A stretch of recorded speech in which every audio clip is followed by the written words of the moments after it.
Hi friends, இப்போ நம்ம Pandya shows பார்க்க போகிறோம். பாண்டிய ஷோஸில் நம்ம சுகன்யா இருக்கே குறுக்க மறுக்க இங்கிட்டு இங்கிட்டு நடக்குது. அப்பயே எல்லாத்தையும் சந்தேகப்பட்டிருக்கணும். எப்படி குட்டி போட்ட பொண்ணு மாதிரி நடக்கிறாளே, இவ எதையோ திருட பார்க்குறான்னு யோசிச்சிருக்கணும். கடைசியில் பொண்ணை திருடி கொண்டு போய் அங்கே கொடுப்பேன் நீங்கள் எதிர்பார்க்கலாமா?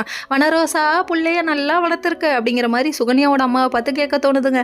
அந்த அளவுக்கு கோவம் வருது. ஏன்னா மெல்ல மெல்ல மெல்ல மெல்லன்னு சொல்லிட்டு வெளியில் நின்னவங்க கண்ணலாம் மிளகாத்தூள், அதாவது மண் அள்ளி கேள்விப்பட்டிருக்கோம். இது மிளகாத்தூள் அள்ளி போட்டுட்டு எப்படியோ கொண்டு போயிடுச்சுங்க. கொண்டு போய் யாருக்கிட்ட விட்டுருக்கு? குமார் பையா கிட்ட விட்டுருச்சு. நல்லா வருவோமா நீங்க அப்படிங்கிற விட்டுட்டு கப்பிச்சுப்புன்னு வந்து இங்கே நின்னுக்குச்சு. அப்படி இந்த உண்மை மட்டும் தெரியணும் யாருக்கு? நம்ம பழனிக்கு வச்சு செஞ்சு விட்டு டைவர்ஸ் தான், டைரக்ட் டைவர்ஸ் தான். அதுக்கப்புறம் இந்த வீட்டுக்குள்ள காலடியே வைக்க முடியாது நம்ம சுகன்யா வேலை. சரி, இதெல்லாம் ஒரு பக்கம் இருந்தாலும் இன்னொரு பக்கம் மாட்டிக்கிட்ட அரசி என்ன நினச்சிக்கிட்டு நீ இப்படி பண்ற, ஃபோட்டோ டெலிட் பண்ணு அப்படி இப்படின்னு சொல்லிட்டு இருக்காங்க. எருமமாடு எலி பொறியில வந்து சிக்கிக்கிட்டு ஃபோட்டோவை டெலிட் பண்ணுங்கிற, நல்லா வருவ நான் விரிச்ச வலையில நீ மாட்டிக்கிட்டேன்னு சொல்லிட்டு கையை பிடிச்சி இழுத்துட்டாரு. அதுக்கப்புறம் இங்கே பக்கத்தில் உள்ள 4 பாய்ஸ் கிட்ட போய் ஹெல்ப் பண்ணான்னு சொல்லி கேட்டா, அண்ணாங்கிறதுக்கே நீ ஓடி ஓடி வர வேண்டாமா, தோ வந்துட்டேன் அப்படின்னு சொல்லிட்டு டிஆர் மாதிரி வந்து காப்பாற்ற வேண்டாமா?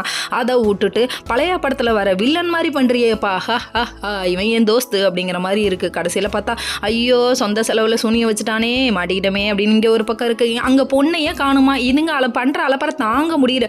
பொண்ணு ரூமில் போய் பொண்ணு இருக்கான்னு பார்க்கறத விட்டு கோமதியம்மா என் பொண்ணோட கல்யாணம் இது எப்படி தெரியுமா இருக்கு? பையன் இவரு தான், ஆனால் இவர் போட்டிருக்க சட்டை என்னோடது அப்படிம்பாங்களே, அந்த மாதிரி இருக்கு. கடைசியில் பொண்ணு இவங்க தான், பொண்ணோட அம்மா நான் தான் அப்படின்னு சொல்லிட்டு ஈன்னு பல்ல காமிச்சிட்டு நிற்கிது. எனக்கு பதட்டமாக இருக்கு. ஏன் பதறது எனக்கு வைக்கிறது ஒன்றும் தெரியலை, எனக்கு புரியலை அப்படிங்கிற மாதிரி பார்க்குறாங்க. அதுக்கப்புறம் அடிக்கிற அலப்பற தாங்க முடியலன்னு கலாய்க்கிறாங்க மீனா. ஓகே.